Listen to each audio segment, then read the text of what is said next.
Magandang araw, Malacanang Press Corps. Nag-uwi ng pinagsamang $2.5 billion in investment mula sa mga negosyante sa Canada ang katatapos lang na pagbisita ni Pangulong Ferdinand R. Marcos Jr. doon. Ang naturang investment commitments ay bunga ng sunod-sunod na roundtable meetings ni Pangulong Marcos Jr. sa mga leading companies at industry leaders mula sa Canada. Focus nito ang mining, critical minerals, energy, IT and business process management, at iba't ibang industriya na sumusuporta sa industrial transformation, digital economy at long-term economic resilience ng Pilipinas. Binigyan diin din ng Pangulo ang kahandaan ng Pilipinas na maging investment destination at isang reliable partner para sa mga negosyante mula sa Canada. Nagtungo si Pangulong Marcos Jr. sa Vancouver, Canada bilang tugon sa imbitasyon ni Prime Minister Mark Carney. Pinasalamatan ng Pangulo ang Prime Minister sa patuloy na suporta ng Canada sa Pilipinas sa mga usaping may kinalaman sa West Philippine Sea, lalo na sa UNCLOS at 2016 Arbitral Award. Bago bumalik ng bansa, nakasalamuha ng Pangulo ang Filipino community sa Canada kung saan nagpaabot siya ng pasasalamat sa kanilang kontribusyon sa pagpapanatili ng matatag na samahan ng Pilipinas at ng Canada.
Iyan ang aksyon, hindi bakasyon.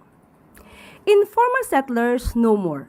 Dahil sa ilalim ng expanded 4PH program ng Pangulo, mas maraming Pilipino na ang nakakamit ang kanilang hinahangad na titulo. Pangarap lang noon pero realidad na ngayon. Ganito maisalarawan ang magandang bunga ng expanded 4PH program ni Pangulong Ferdinand R. Marcos Jr. para sa mga naging benepisyaryo nito. Kamakailan lang ay mahigit 200 beneficiaries mula sa San Isidro Labrador Homeowners Association at mahigit 800 beneficiaries naman mula sa Sitio Santo Niño sa Antipolo ang nakatanggap ng Transfer Certificates of Title sa ginanap na awarding ceremony sa Social Housing Financing Corporation. Para sa ibang benepisyaryo, mahigit 25 years ang kanilang hinintay para makamit ang pangarap na titulo ng lupa. Pero dahil sa mga proyekto ng Department of Human Settlements and Urban Development at sa masigasig na trabaho na isinusulong ni Sekretaryo Sir Ramon Aliling sa ahensya, kasiguraduhan sa pabahay ang bunga ng kanilang matiyagang paghihintay. Disenteng tahanan at pamumuhay na may dignidad para sa lahat. Ito ang layunin ng programang Pabahay ni Pangulong Marcos Jr. para sa mga Pilipinong patuloy na nagsisikap at nangangarap.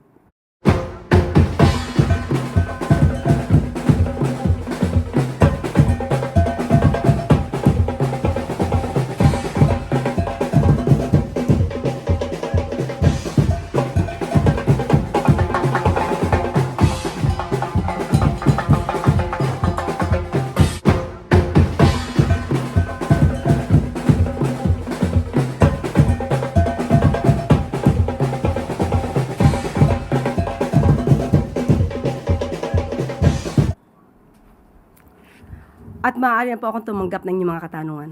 Unang tanong mula kay Maricel Alili, TV5. Good morning, Yusek. Yusek, Senator Rodante Marcoleta is now in custody. What did the President say about it? Kung yan po ang isinasaad at sinasabi ng batas at yan naman po ang kautusan ng korte, yan naman po ay irerespeto ng Pangulo. Pero ang sinasabi po ni Congressman Mike Defensor just now, sabi po niya, nauna pa kaming makulong kaysa sa mga totoong nagnakaw sa kaban ng bayan. Mapapakulong nyo kami at mapapatahimik pero hindi kami susuko. Your reaction? Yun nga po, sana po ay minabdali din nila ang pagbibigay ng mga ebidensya. Konkretong ebidensya, hindi lang puro pamidya. Mas magkakaroon po ng resolusyon at ng solusyon kung sila ay nagsumiti kaagad ng mga konkretong ebidensya para kung sino yung mga tao na nais nilang papanagutin ay napanagot na po sana, nadala na po sana sa korte ang mga kasong kanilang idudulog. Pero hanggat hindi sila nakakapagbigay ng konkretong ebidensya, hindi po talaga ito kakagatin ng korte. Pero yung sinasabi po ni Congressman Defensor na clearly wala raw basis itong case na isinampa kay Senator Marcoleta at sa kanya. Sa korte na lamang po nila ito gawin at depensahan. Okay, last na lang po. Ano po ang tingin ng Malacanang, how will this arrest, if this is considered an arrest, affect the happenings in the Senate, especially na ngayong araw magsisimula yung impeachment trial against the Vice President? Nasa kamay na po yan ng Senado. Ang sa atin naman po, sa anumang pagkakataon, kung ano man ang oras, kung ano mang araw, kung ano ang sinasabi ng korte, kung mayroon silang in-issue na warrant of arrest, hindi po ito mapapahinto. Hanggat wala rin naman pong court order na maaari magpahinto sa pagpapatupad dito. So kung in-issue po ito, ng korte, ito yung valid warrant of arrest, wala pong magagawa ang ehekutibo kundi ito ay i-enforce. Follow-up question mula kay Clizelle Pardilla, PTV. Good morning po, Yusek. Yusek, nakaamba pa lang po kasi yung plunder case noon kay Senator Marcoleta. Nagprotesta na po yung isang religious group. How prepared is the government for a possible backlash from the INC? Halimbawa po, malawakang protest po ulit. Tayo po, unang-una, ayaw po natin sumagot ng hypothetical question dahil alam po natin ang liderato ng INC ay gumagalang po kung ano ang sinasabi rin po ng korte, kung ano po ang sinasabi ng batas. So mananatili po tayo sa paniniwala na ang nangyayari po at ang pagpapatupad lamang ng batas ay igagalang din po ng liderato ng INC. Sunod na tanong mula kay Christian Yasores, DZMM. Magandang umaga, Yusek. Ngayon po yung pagsisimula ng impeachment trial kay Vice President Sara Duterte. We would like to know kung i-monitor po ba ito ng Pangulo at asan po ang Pangulo sa pagmamonitor nito? Hindi naman po kailangan mag-monitor ang Pangulo. Malalaman naman po din niya kung ano magiging balita rito. Mas marami pong dapat na trabahuhin ng ating Pangulo at hindi po siya uupo lamang para po manood ng impeachment trial.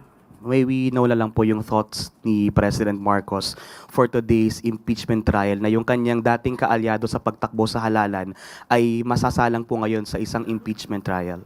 Katulad po na sinabi po natin even before at nagsalita na rin po ang Pangulo sa kapihan, kung may kinakailangan pong sagutin ay dapat lamang pong sagutin. Kung kaya naman po na malinis ang mga pangalan ay dapat lamang pong gawin. Mas maganda pong humarap sa nasabing trial para po siya na mismo ang sumagot ng mga akusasyon laban sa kanya. Sunod na tanong mula kay Harley Balbuena, IBC. Hi, good morning, Yusek. Morning. There are ongoing debates on the conviction threshold of Vice President Sara Duterte because under the Constitution, 2/3 of the votes of all senators are required to convict an impeachable official. However, several senators are currently legally embattled and apparently cannot actively participate in the impeachment trial. And there are actually talks from the House prosecution team to seek the lowering of the conviction threshold. May we have the pulse of thoughts on this? Hindi po makikialam ang ehekutibo kung ano man po ang magiging resolusyon patungkol sa issue na yan. Nasa Senado po yan kung ano po ang kanilang ipapatupad. Sunod na tanong mula kay Ivy Reyes, Billionaire News. Hi, Yusek. Good morning. Some congressmen already denied having heard hearing about a supposed impeachment complaint against Ombudsman Boyeng Remulla, but they did confirm and hear about a group looking for a congressman to endorse a complaint against Comelec Chair George Garcia. Nakarating na po ba ito? Comelec Chair. Yes, Comelec Okay. Chair. Hindi pa po siya nagiging issue sa ngayon. So hindi pa po napag-uusapan ang issue na yan. Po. Pero there being a group looking for a congressman to endorse a complaint, ano po ang nakikitang motibo dito ng palasyo? This is against Comelec Chair? Yes. Hindi po natin masasagot. Hindi pa po namin nababasa kung ano man yung complaint na yan. So, hindi po kami makakapagbigay ng anumang opinion patungkol dyan. Sunod na tanong mula kay Jervis Manahan, ABS-CBN. Magandang umaga po, Yusek. May mga push po ang ilang mga abogado. Sinasabi po nila na dapat daw yung mga senators facing plunder charges ay automatically masuspend at dapat daw ma-hold yung budget ng kanilang opisina, ipasarado yung opisina, pati na yung mga sahod ng kanilang mga staff ay i-hold na rin po. Ano po ang thoughts po ng Palace dito? Yan din po ay nasa kamay po ng Senado kung ano po ang kanilang ipatutupad. Kung wala po talagang maaaring trabaho sa nasabing opisina, it would really be unfair kung mapapaswelduhan kung wala naman nagiging trabaho. But still, ang desisyon na po na yan ay magmumula po sa Senado. Hindi po ito hahadlangan o pakikialaman ng ehekutibo. Follow up lang po kasi base dun sa plunder law, hindi po ba nakalagay na dapat automatically suspended ang isang senator na arrested for plunder? Tama po ba, ma'am? Dapat po ganon. But still, sabi nga po natin, ito po ay nasa kamay ng Senado dahil marami rin po talaga maaapektuhan ng mga empleyado.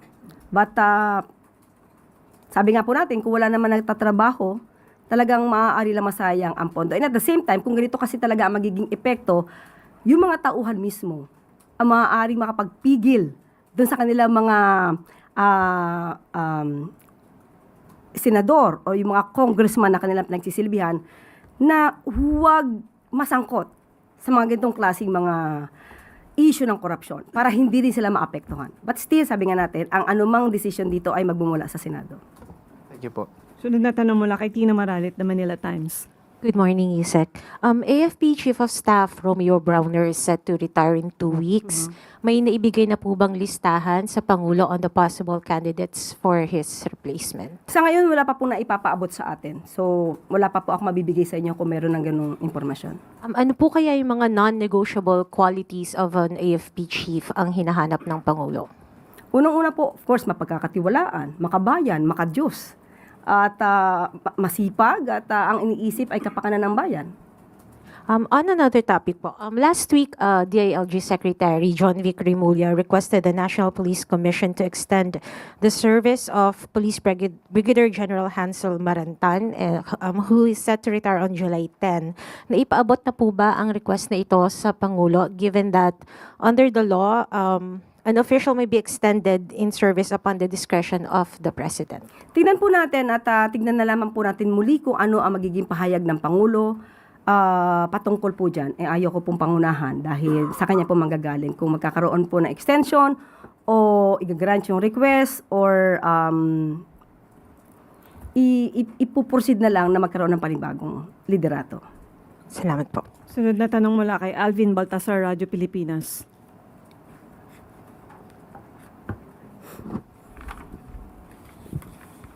Yusek, maiba lang ko ng konti.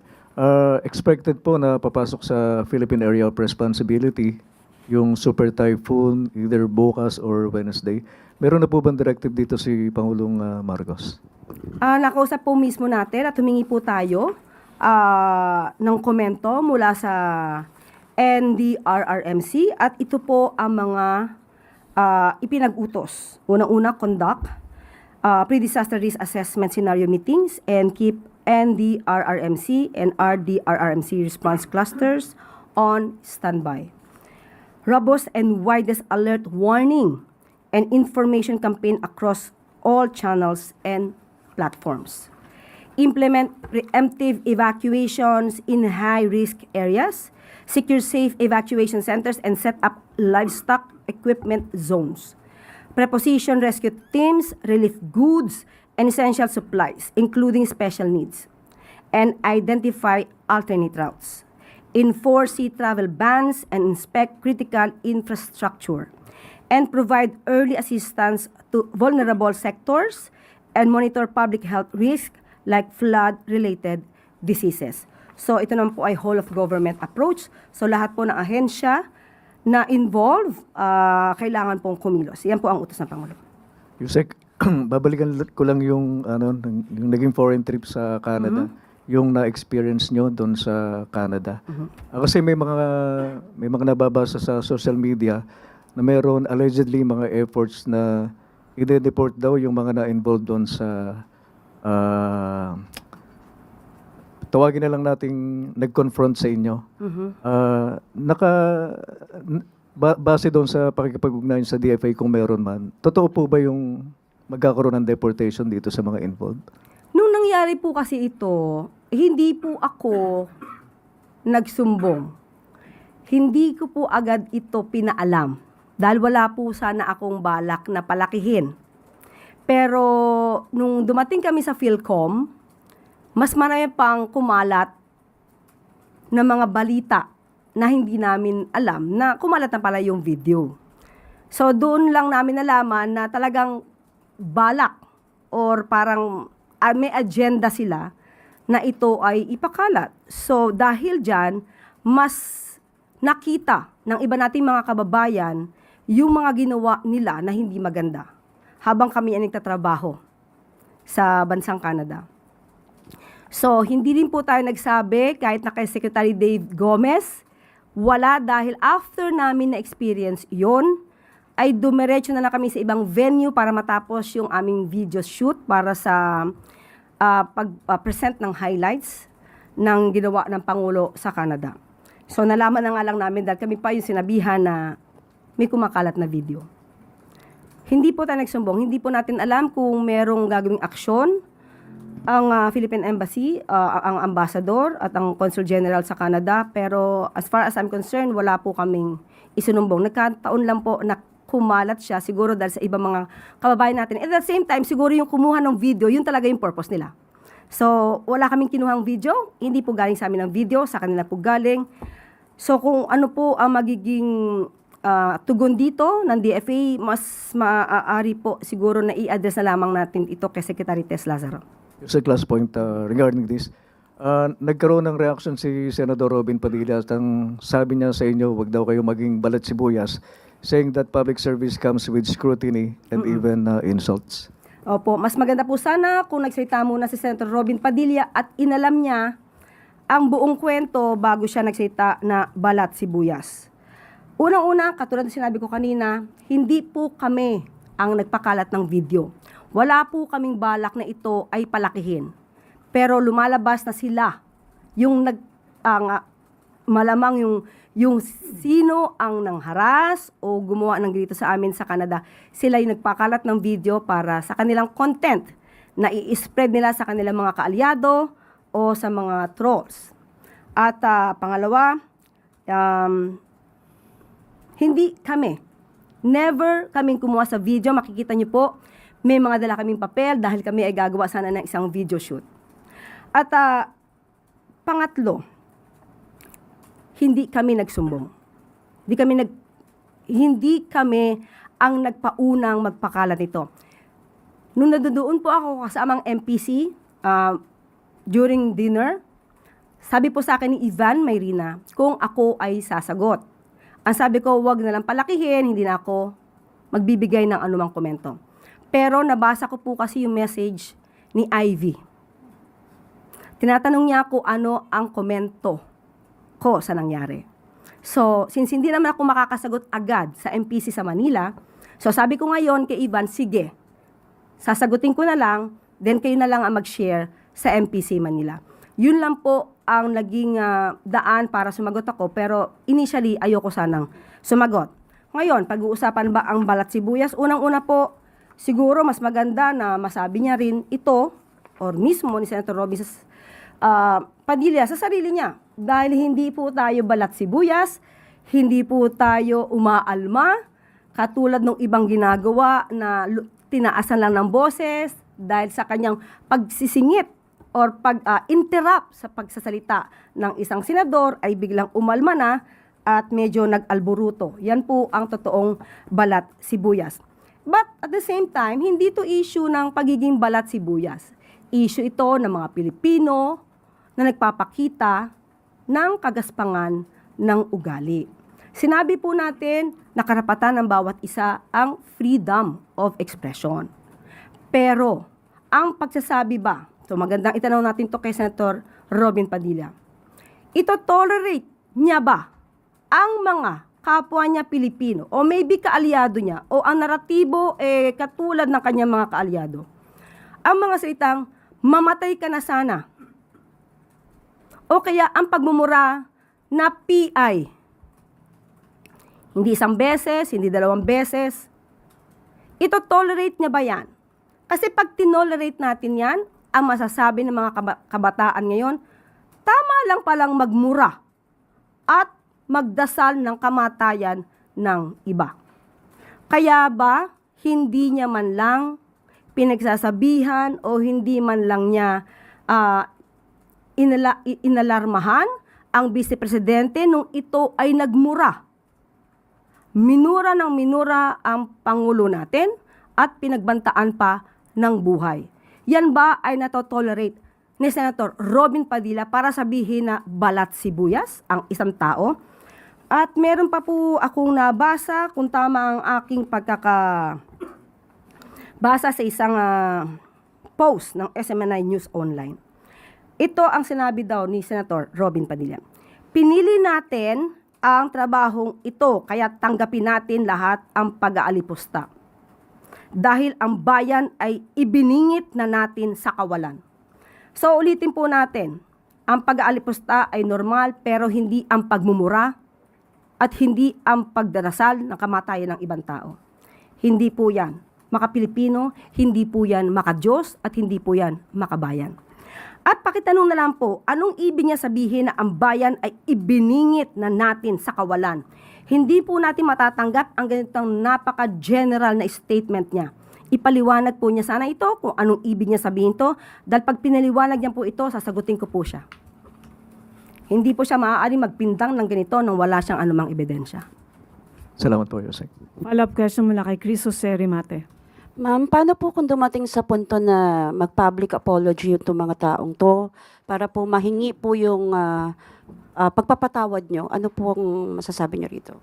Wala po, hindi po naman ako nagtatanim ng sama ng loob. Ayoko lang po sanang magaya sila ng ibang mga kapwa natin Pilipino kasi may mga matataas na opisyal natin ngayon na nagto-tolerate sa mga kababayan natin at gina-justify pa yung ganitong klaseng ugali ng pagmumura at pagdalangin na mamatay ang isang tao.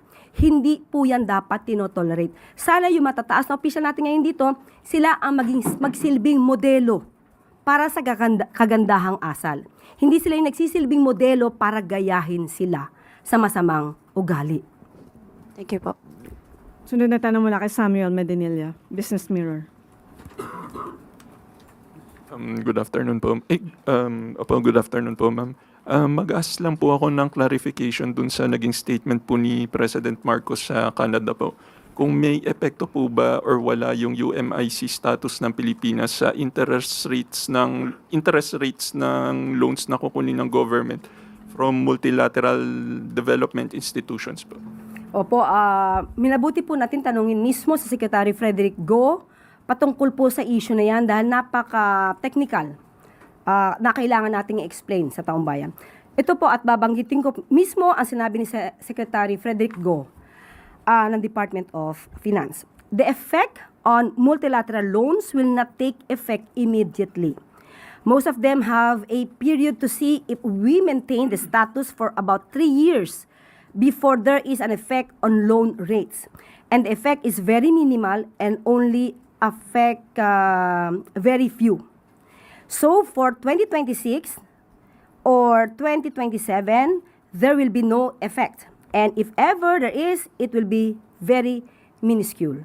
So, ibig po nating sabihin, kung may papataw man, magbabago ang rates, hindi pa po ito mararamdaman sa loob ng 3 taon.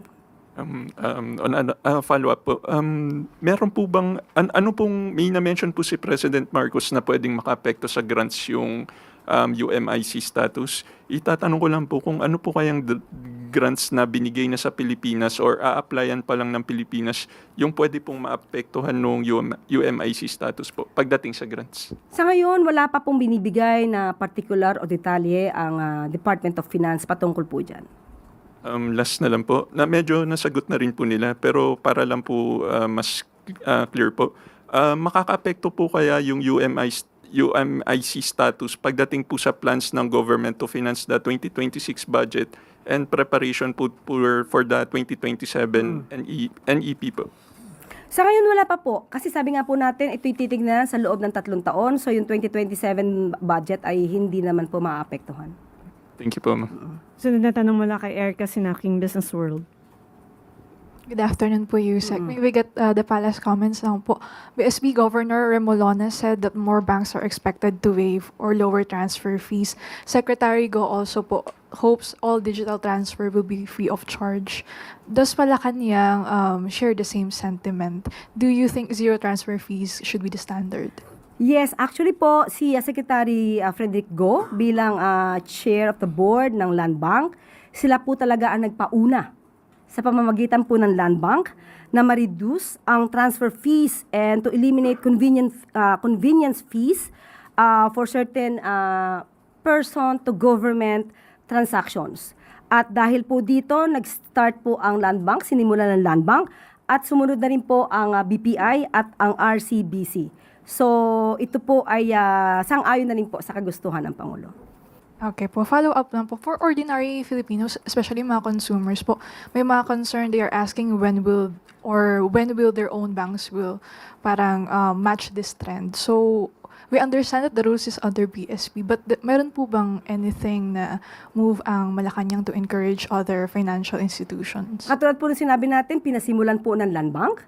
So, mas nanaisin po natin na lahat po sana ng bangko ay gayahin na rin po ang pinasimulan ng Land Bank para po makatulong sa ating mga kababayan. Thank you po. Last question mula kay Vivian Angeles, Daily Tribune.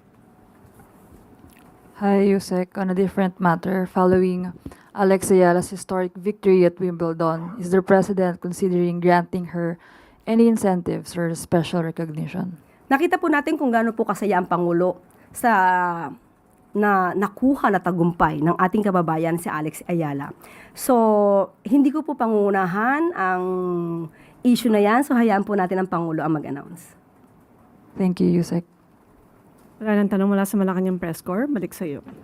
Maraming salamat. Phase 2 ng EDSA Rehabilitation Project umarangkada na. Mas maayos na kalsada, mas ligtas na biyahe, iyan ang nais makita ni Pangulong Ferdinand R. Marcos Jr. sa kahabaan ng EDSA. Alinsunod sa direktibang ito ng Pangulo, double time ang kilos ng DPWH sa pamumuno ni Secretary Vince Dizon. Sinimulan ang repair works sa northbound ng Ortigas Bus Lane sa Mandaluyong City nitong Sabado, July 4. Mas matibay na mga kalsada, mas malawak na mga sidewalk gamit ang dekalidad na materyales at pulidong trabaho. Ang lahat ng ito ay para sa ating mga kababayang commuter at motorista. Prioridad ng administrasyon ang repair works sa tinaguriang main transport artery ng Metro Manila. Ito'y para panatiling tuloy-tuloy ang daloy ng mga sasakyan at tiyaking walang sagabal sa trabaho at asenso ng mga Pilipinong dumaraan dito araw-araw. Dahil sa bagong Pilipinas, hindi na uso ang trabahong pwede na. Dapat ay maayos at nararamdaman ng bawat Pilipino.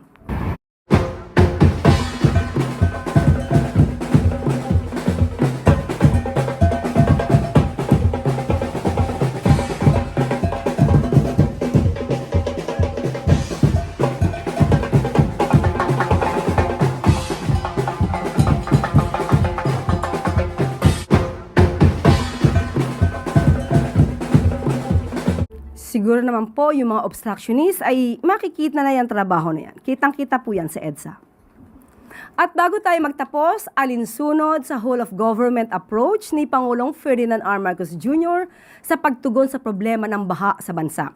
Ang Department of Environment and Natural Resources sa pangunguna ni Secretary Juan Miguel Cuna ay nakiisa na rin sa iba't ibang ahensya kagaya ng DPWH at ng MMDA. Bilang tugon ng DENR sa kautusan ni Pangulong Marcos Jr., nilagdaan ang ahensya noong June 29 ang Administrative Order 2026-30 na formal nang nag-adopt sa International Union for Conservation of Nature o IUCN Global Standard for Nature-Based Solutions, ONBS. Sa nakatakda sa mainstreaming ang institutionalization ng NBS sa lahat ng mga polisiya, plano, programa, proyekto at aktibidad ng DENR. Sa ilalim nito, itinatag ang isang national framework upang palawakin ang mga ecosystem-based interventions na inaasahang makakabawas sa panganib na dulot ng iba't ibang sakuna. Nagsisiguro sa supply ng tubig at mag-restore ng mga nasirang lupa at baybayin. Naghahatid din ito ng benepisyo sa mga kabahayan. Para sa mga karaniwang Pilipino, ang NBS ay nangangahulugan ng mas kakaunti na araw ng pagbaha at bawas sa pinsalang dala nito. Mas malinis na tubig para sa inumin at pagsasaka at mga bagong oportunidad sa kabuhayan mula sa mga naibalik na ang ecosystem.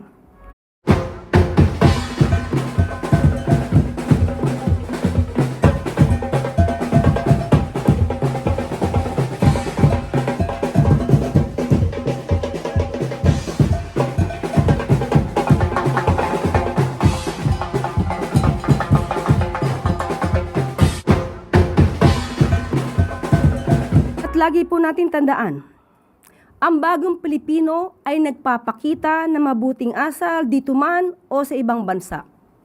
Hindi ipinagyayabang ang kagalingan sa pagmumura at pagbabanta sa buhay ng iba.